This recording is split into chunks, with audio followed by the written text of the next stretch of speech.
Hi, I'm Scott Chad. Welcome to the Lotus Bonsai Nursery. We're going to be talking about white pines today. I've been doing bonsai for about 35 years now and importing white pines from the island of Shikoku, the southernmost island in Japan, for about the last 20 years. It used to be fairly easy to import white pines to the United States, but in the last 6 or 7 years, the USDA has made it extremely difficult for us to do that. I still have the ability to bring these trees into the United States, but I did that through an arrangement between the Japanese Department of Agriculture and the USDA, and they're basically quarantined at the nursery in Japan for 24 months before they get shipped here to the United States. The tree on my right is the oldest white pine I have. It appeared on a cover of a GSBF, Golden State, and it's about 75 or 80 years old. It was grafted shortly after the First World War, and the nurseryman that I work with in Shikoku, his father grafted it, and he's my age, so I'm 65, so you can figure it was a while ago. These are beautiful trees grafted onto Japanese black pine rootstock, and the movement is put into the trunk when the trees are quite young, and then as the branches grow and the tree fills out, it's trimmed and wired about every third year.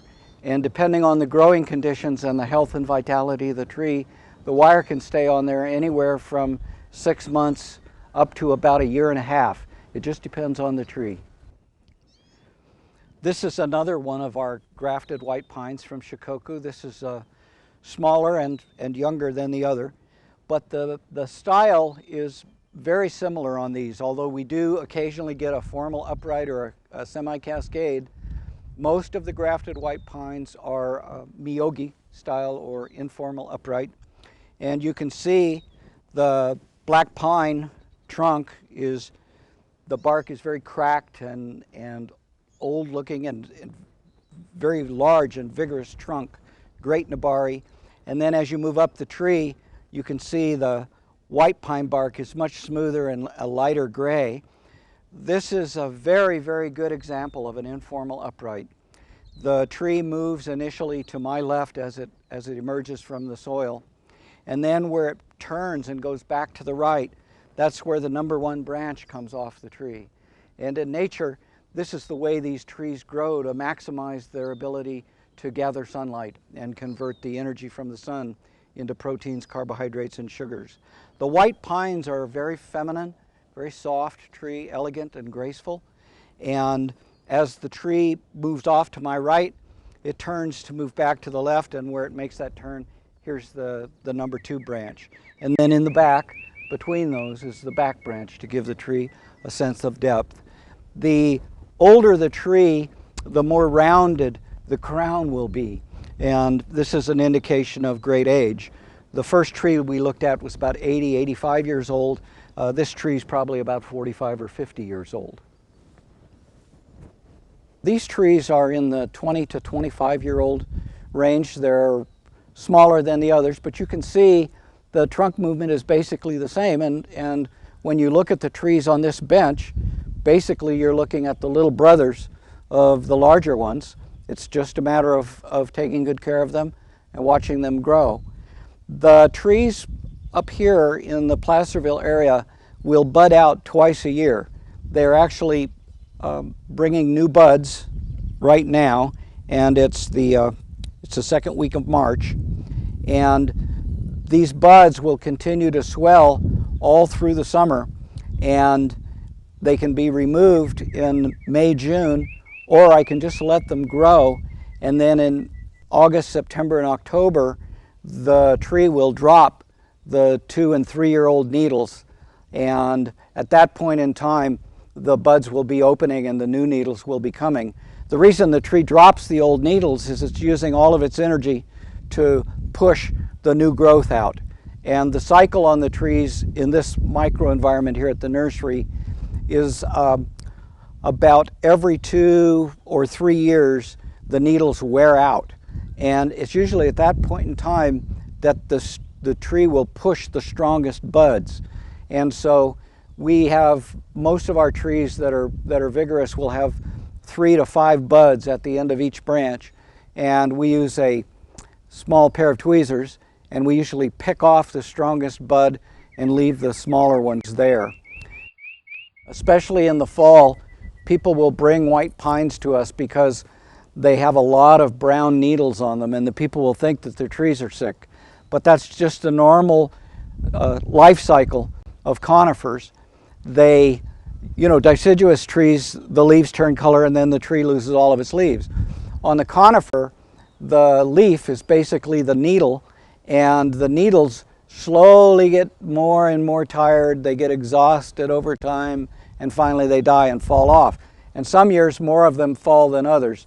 But on your pines, don't worry. In the end of summer, the dog days, August, September, October, when your tree has a lot of needles, just go in and just brush the branches like this, and the dead needles will just fall right off. These trees have not been wired for 2 years now. When we brought these in last year, and the nurseryman that we work with, we ask him to take all the wire off before he ships them. They're shipped bare rooted, and then usually we give them 2 years of just growing here in the nursery, either in a container or in the ground, and then we wire them up. And the trees that are wired they'll have a lot neater line than they do right now. As you can see, this is a good example. This is a long branch, and it's just turning up, and that's what all pine trees will do. These haven't had any wire on them for almost 30 months now, and you can see how the trees are turning up. We usually remove about 25 to 30% of the small branches from the tree when we wire it. It makes it easier for us to put the wire on, and it also keeps the tree dense and compact, which is what we want for bonsai. We want the tree to stay small but look big.